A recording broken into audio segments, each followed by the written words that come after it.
Suatu malam, seorang bocah bernama Abigail sedang bermain bersama Jonathan, ayahnya, di tengah hutan. Saking asyiknya mereka bermain, Abigail sampai lupa dengan jalan pulang mereka. Tetapi ayah berhasil menenangkan Abigail serta menunjukkan arah jalan pulang dengan mengajarkan Abigail cara membaca arah melalui rasi bintang.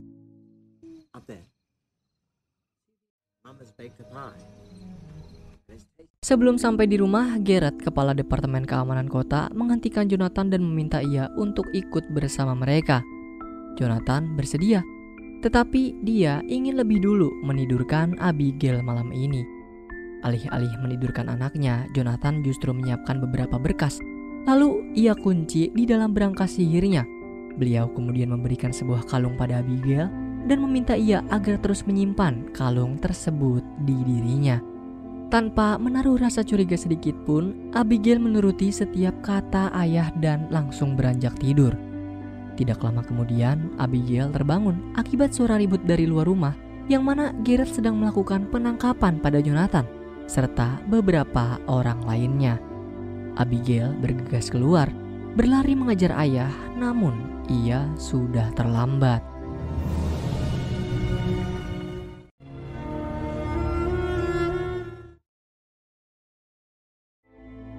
Meski sudah terjadi selama 10 tahun lalu, namun Abigail tidak pernah melepaskan kalung pemberian ayahnya. Keadaan kota tempat Abigail tinggal juga sudah banyak berubah, dikarenakan dalam beberapa tahun belakangan ini sedang mengalami krisis penyakit menular. Pihak pemerintah terus melakukan perhitungan kepada penduduknya dan melakukan pemeriksaan rutin guna mendeteksi jumlah mereka yang mengalami gejala awal. Mereka yang terinfeksi akan melangsungkan karantina demi penyembuhan. Namun jika berangsur-angsur tidak sembuh, maka orang yang terinfeksi tersebut akan disuntik mati sebelum menginfeksi ke warga lain. Hari ini, Abigail mendapat sepucuk surat yang memintanya untuk mendatangi sebuah tempat saat jam malam berlangsung demi keselamatan salah satu temannya yang sedang ditawan oleh geng lain.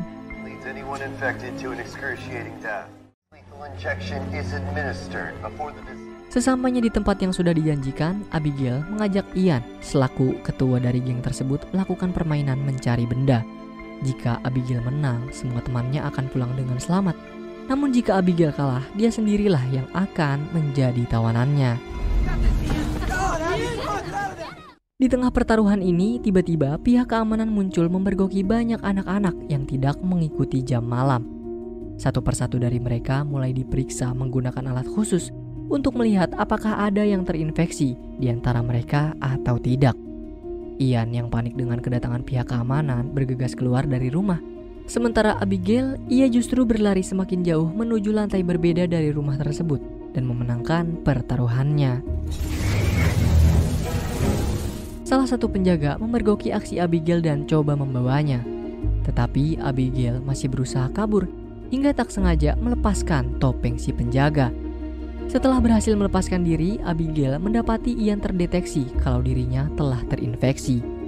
Para penjaga membawanya ke tempat karantina, sementara Abigail berhasil selamat hingga rumahnya. Keesokan hari, ibu meminta Abigail keluar untuk membeli makanan. Namun di tengah perjalanan, Abigail kembali bertemu dengan penjaga semalam yang mencoba mengejarnya. Abigail melarikan diri dan memancing penjaga tersebut sampai ke dalam rumahnya. Tiba-tiba dari belakang, ibu muncul, kemudian menghantam kepala si penjaga hingga ia tidak sadarkan diri. Saat topengnya dibuka, Abigail mendapati Roy, teman ayah yang dulu dibawa bersama oleh beliau, terlihat masih sehat walafiat dan justru menjadi seorang penjaga. Kenyataan tersebut memberi harapan pada Abigail bahwa mungkin saja ayahnya juga menjadi seorang penjaga. Malam ini bertepatan dengan perayaan Hari Jadi Kota yang ke-105. Selagi para warga dan penjaga berkumpul merayakannya, Abigail berencana akan mencari informasi mengenai ayah dengan menyelinap masuk ke dalam kantor Departemen Keamanan. Pertama-tama, Abigail mengambil denah gedung milik Roy, kemudian memaksanya mengendalikan kondisi agar tidak ada yang bisa menemukan keberadaan Abigail di dalam kantor. Setibanya di dalam salah satu ruang gedung departemen, Abigail mendapati seluruh daftar orang-orang yang ditangkap karena diduga terinfeksi. Dan tiba-tiba, seorang petinggi dari pihak keamanan datang menambah daftar orang-orang terinfeksi. Memanfaatkan kesempatan ini, Abigail diam-diam masuk ke dalam bagasi mobil miliknya. Dan tanpa diduga-duga, petinggi dari pihak keamanan ini rupanya sudah ditunggu oleh beberapa orang yang mencoba mengancamnya agar ia dan komplotannya bisa masuk ke dalam markas utama. Abigail terus mengikuti langkah mereka sampai ke dalam, dan ia tidak sengaja mendapati Ian yang sedang dimasukkan ke dalam ruang karantina. Secara tiba-tiba alarm peringatan berbunyi. Saat Abigail memastikan keadaan di luar, ia mendapati pertarungan antara pihak keamanan dengan komplotan sebelumnya pecah, tepat di hadapan markas utama. Salah satu serangan tidak sengaja mengenai Abigail. Beruntungnya kalung pemberian ayah berhasil melindunginya. Namun kalung itu terlepas setelah Abigail terselamatkan. Tidak lama kemudian muncul anggota komplotan berlari menyelamatkan Abigail, sementara seorang penjaga lain mendapatkan kalung miliknya. Abigail dibawa keluar dari kota dan tiba di tempat yang tidak pernah ia kunjungi sebelumnya. Kota ini berisikan orang-orang dengan mata bersinar, yang berarti mereka berpotensi memiliki kemampuan sihir. Raja yang tidak menginginkan keberadaan orang dengan potensi kemampuan sihir mulai membagi golongan. Bagi mereka yang tidak bersinar boleh tinggal di dalam kota, tetapi bagi mata mereka yang bersinar akan dikarantina. Jonathan membuat beberapa alat untuk tetap menjaga keseimbangan bagi orang yang dianugerahi kekuatan atau tidak. Namun pemerintah tetap menolak akan kehadiran mereka. Itulah sebabnya pemerintah kota menyebut mereka sebagai orang-orang yang memiliki penyakit menular. Hingga seluruh pihak keamanan diminta untuk terus melakukan pemeriksaan ke setiap orang yang memiliki mata bersinar, lalu menyingkirkan mereka. Setelah merasa baikan, Abigail bergegas keluar dari rumah dan berencana kembali pulang. Tetapi baru beberapa langkah di luar, ia dikejutkan dengan kondisi sekitarannya yang dihiasi oleh berbagai macam jenis sihir. Seketika itu juga Abigail nampak senang, terkesan dan tidak percaya dengan apa yang ia lihat.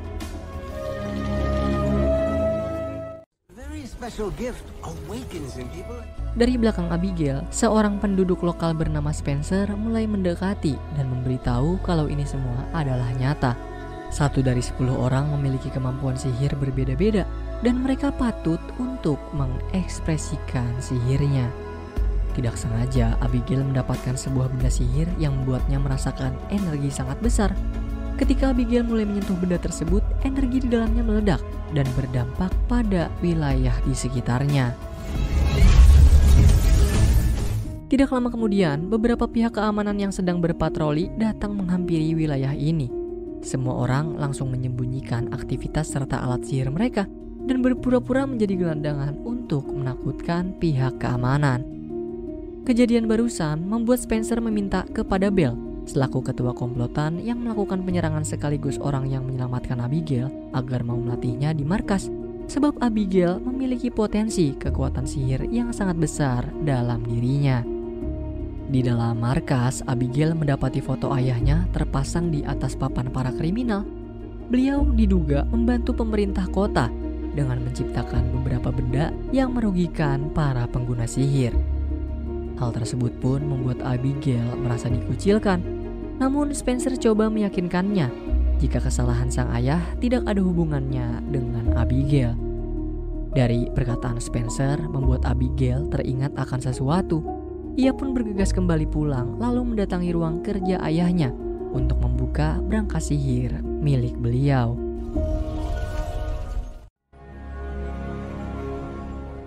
Abigail membeberkan segalanya ke hadapan ibu, mulai dari kebohongan mengenai penyakit menular sampai tentang ayahnya yang ternyata memiliki kekuatan sihir. Ibu pun akhirnya mau berterus terang jika Abigail juga memiliki potensi kekuatan sihir. Tetapi ia menutupi itu semua demi keselamatan Abigail dari pemerintahan kota ini. Dari beberapa benda yang Abigail dapat, ia menemukan sebuah perangkap peri serta beberapa berkas yang ada di dalamnya menerangkan kalau kalung yang Abigail gunakan selama ini adalah kalung pembatas kekuatan sihir. Semenjak kalung itu hilang, Abigail mulai bisa merasakan sihir keluar dari tubuhnya. Setelah semuanya terbongkar, Abigail akan kembali mencari keberadaan ayah dan membebaskan orang-orang yang ditangkap. Abigail menemui Roy lalu menanyakan gambar yang dimiliki oleh ayah kepadanya.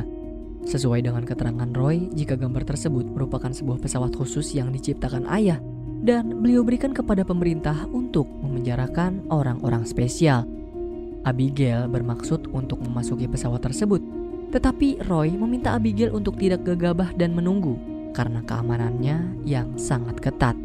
Satu-satunya cara melewati semua keamanan adalah saat pergantian shift jaga. Selagi menunggu, Abigail kembali mendatangi markas Bell.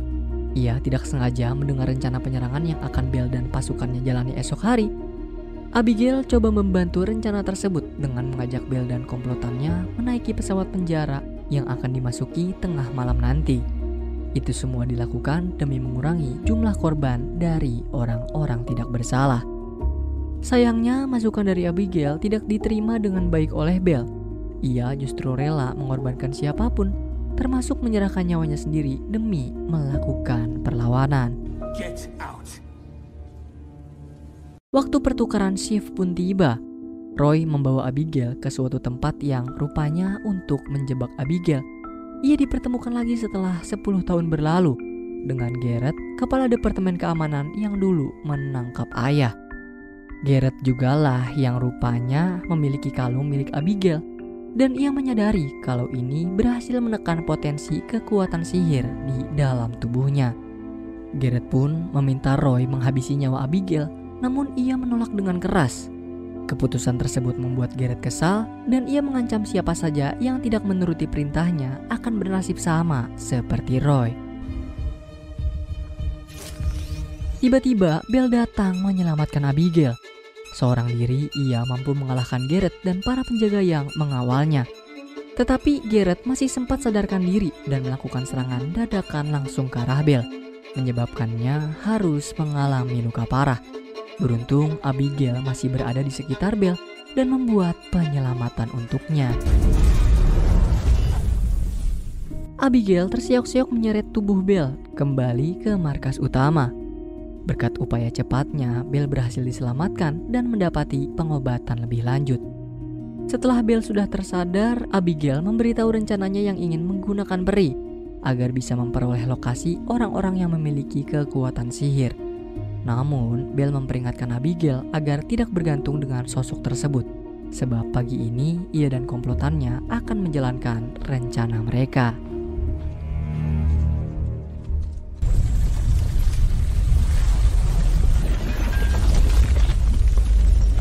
Memanfaatkan kesempatan ini, Abigail seorang diri menyusup ke dalam lorong bawah tanah menggunakan denah gedung milik Roy sebelumnya. Di dalam sana, ia tidak sengaja mendapati pasukan Garrett sudah bersiap. Rupa-rupanya rencana mereka sudah diketahui lebih dulu oleh Garrett. Ia menyiapkan ribuan prajuritnya dan menunggu kesempatan sampai Bell dan komplotannya melewati gerbang. Serangan demi serangan pun tidak lagi terelakkan. Bell bersama komplotannya terus berlari mundur sambil melakukan perlawanan sebisa mereka.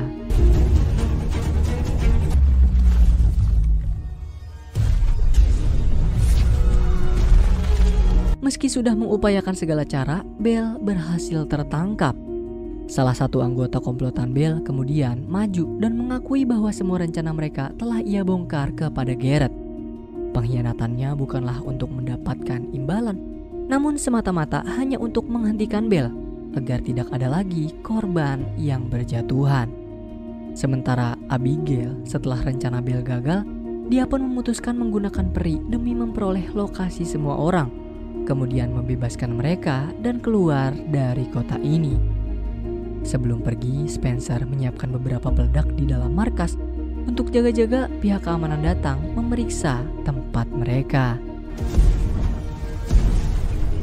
Setelah itu, Abigail membawa yang lain kembali menelusuri lorong bawah tanah. Lorong tersebut berhasil membawa Abigail tiba di ruang kemudi pesawat dan mempertemukan mereka dengan Bell serta beberapa tahanan lain. Tidak ingin berlama-lama dengan bantuan petunjuk dari peri, mereka kemudian bergegas pergi menuju Benteng Langit, lokasi ayah Abigail serta beberapa orang lain yang ditahan oleh Gareth.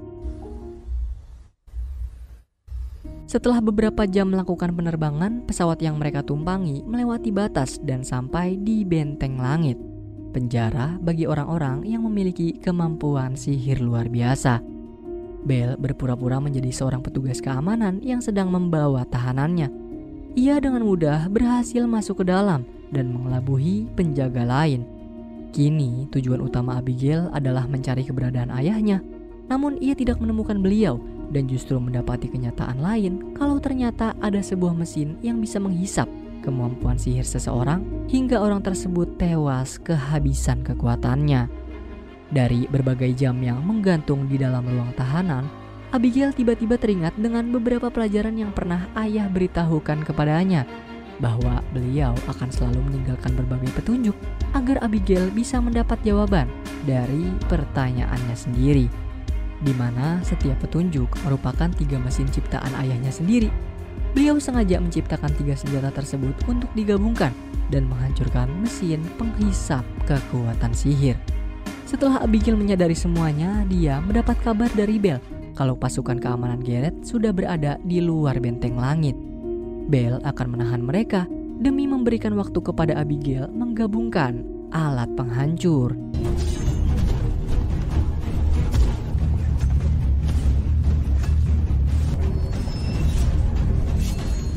Pada akhirnya, Abigail berhasil menghancurkan mesin penghisap kekuatan. Ia tiba-tiba merasakan munculnya kekuatan ayah dari dalam mesin, hingga memberikannya sebuah penglihatan mengenai beliau yang mengorbankan nyawa demi menyempurnakan mesin tersebut. Di tempat berbeda, Belle telah berhasil mengalahkan Gareth beserta seluruh pasukannya. Kekuatan yang ada di dalam mesin kemudian dikembalikan ke para pemiliknya. Kesetaraan kota baru pun berawal dari sini, berkat perjuangan Abigail dan kawan-kawan yang tidak mudah. Mereka berhasil membuktikan kalau perbedaan bukanlah sesuatu yang kita singkirkan. Ada banyak perbedaan yang terjadi dalam hidup, seperti cara berpikir, cara menilai, cara bersikap, sampai berpenampilan. Perbedaan ini lahir secara alami dari masing-masing orang. Perbedaan justru bisa menjadi renungan agar saling menghargai sesama. Saat kita saling berinteraksi dengan sesama manusia, kemungkinan besar akan menemui berbagai latar belakang berbeda. Dan disanalah tingkat tertinggi dalam menghargai kebaikan seseorang dengan memahami perbedaannya.